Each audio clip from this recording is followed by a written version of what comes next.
История первая. Призрак девушки возле поста ГАИ в Хангаласском районе.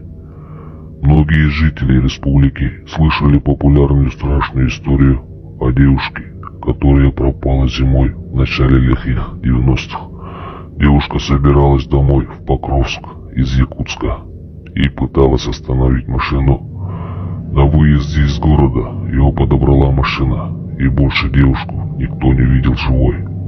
Наутро ее обнаружили раздетой, избитой, изнасилованной и замерзшей насмерть у ныне заброшенного поста ГАИ недалеко от села Техтюр Хангаласского района. Страшная легенда гласит, что девушку выбросили из машины в районе поста ГАИ.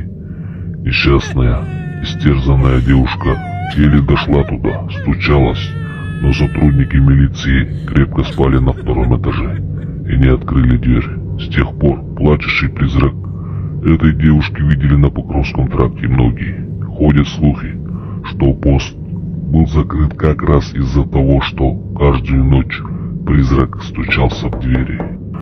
История вторая. Призрак девушки в Ортодойду.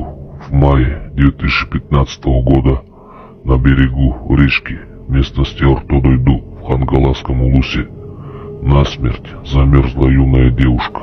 Она была студенткой и училась в селе Актемс. Вместе с однокурсниками в тот трагический день девушка отправилась в лес, чтобы отметить окончание выпускных экзаменов. В какой-то момент ей стало плохо, и она отошла от группы студентов. Девушка потеряла сознание и упала под дерево, где и замерзла. Однокурсники подумали, что она вернулась в село, и не стали ее искать. Теперь призрак девушки не дает покоя работникам Ортодойду. Как все знают, в этой местности расположены места для отдыха с беседками и кафе.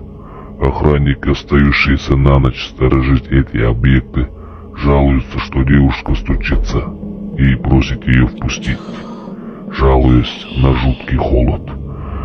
Местные предприниматели приглашали и шаманов, и священников, которые совершали обряды очищения, но бесполезно.